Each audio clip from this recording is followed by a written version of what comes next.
Now, I don't like to say things like, I told you so, because that's being a little bit dickish, but I will say that my comments for the last 3 years of making videos on my channel, that developers do really listen to the community, I think they were just proven right. Battlefront 2 controversies have been running high at the moment after the beta exposed a blatant pay-to-win system, including crates and star cards, which could grant players, via a random generator, extremely powerful abilities if they were willing to cough up the extra cash. Various outlets, including myself, other news websites, other YouTube channels, they denounced this system and they called for further clarification on what DICE and EA's true intentions were.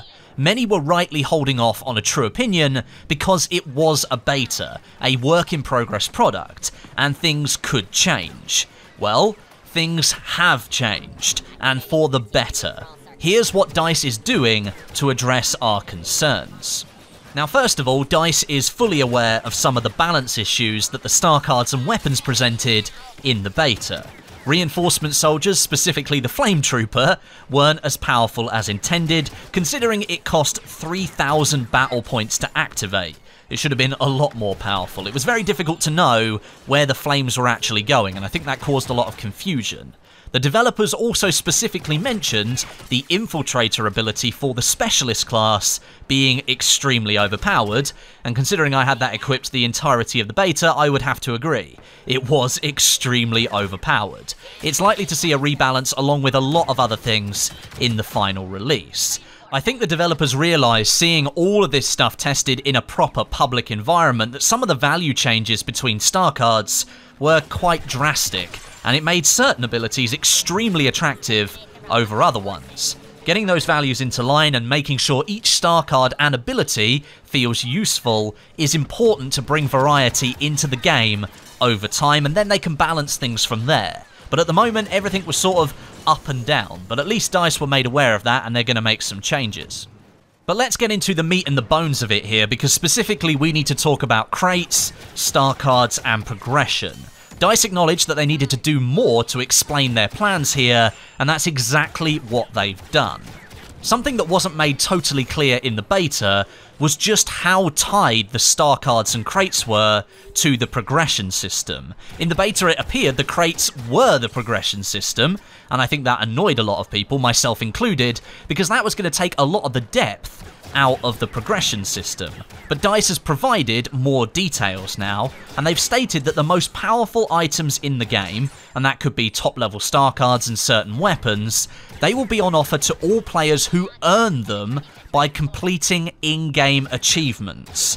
This means certain items will still be part of random crate openings, so certain other lower level star cards will be in there, but if you really play the game and traverse the progression system, you will be rewarded properly with top level items. This is a really good thing to hear.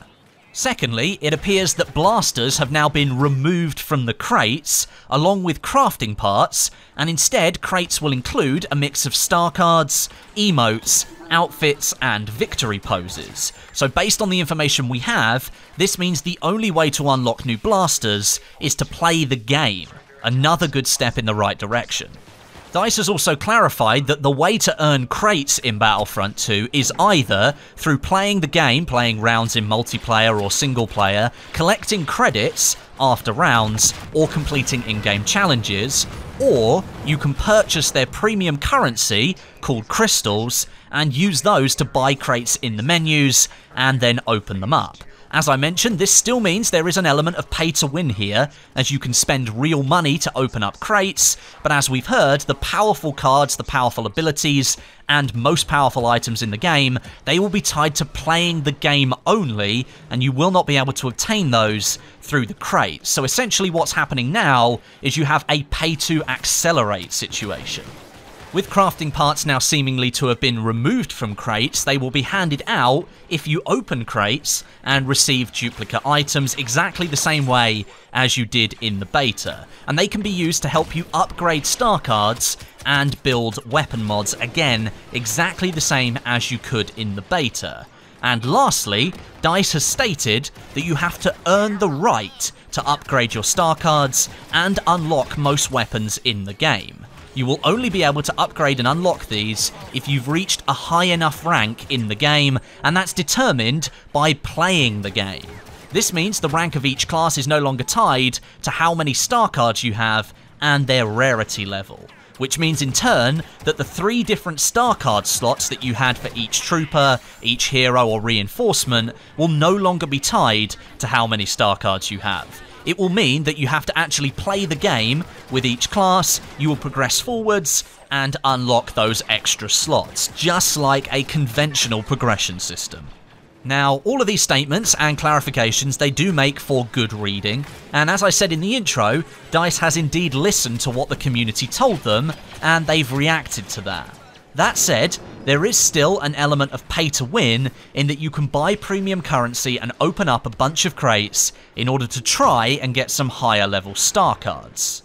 Now, however, the most powerful items in the game are reserved for unlock via those in-game challenges, and I'm much more comfortable with this system. If someone wants to accelerate their progression by paying some extra money, then that's totally fine, because they're never going to get those top level items through crates anymore. You have to actually play the game.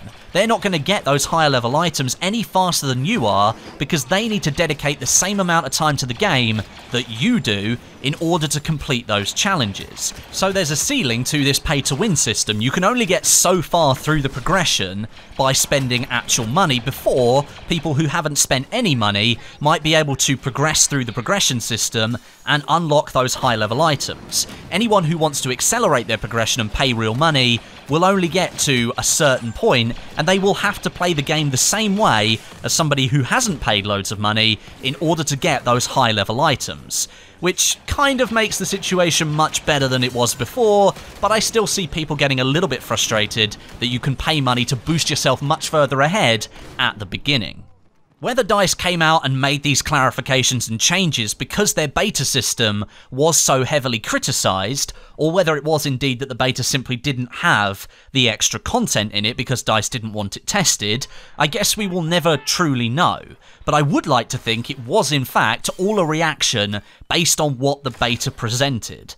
I don't genuinely believe the people making this game and marketing this game would have looked at the pay-to-win scenario that the beta created and said, yeah, I think that looks good, people will be totally fine with that. I don't think they were naive enough to think that at all. But with the community speaking out and making their feelings known, it has shown that change can occur. And I would encourage every single one of you watching this video right now to keep doing what you did after the beta into the future and speak your mind. The more people that do, the more information and feedback the teams at DICE and EA actually have to make decisions that could help improve this game. I see so many people saying that the developers don't listen and they have their own agenda. While it's true they hold all the keys to any decisions that happen with the game that they've created, they're not unreasonable people, they're not immune to change. And in my experience, they do listen all the time. And if a change can be made to benefit the entire community, then I think we can see here firsthand with these crates and the progression system that change can happen if an opinion is strong enough by the community. In the blog post, DICE actually reiterated that exact same message, that the community are ingrained into this game and they will be a big part of the decision-making process moving forwards. Because it's not a conventional season pass system anymore, the live service system that they're going for can adapt and change as they see fit and as the community's wants and needs changes. So if you've got your opinions, there are forums out there, there's Reddit out there, social media's out there. If you've got an outlet to display your opinion, you may as well do it, because it appears the developers are actively listening to what people are saying with this game. But I'm going to stop talking now. I've spoken for quite a long time. I'll let you get on with your day. Thank you very much for watching, and please leave your own thoughts down below in the comments section today. I'd love to know what your reaction is and what your opinions are on this information that DICE has released. I'll be down there reading as many as I can, as I always do. But until next time, my name is Westie, and I'll catch you guys in the next video.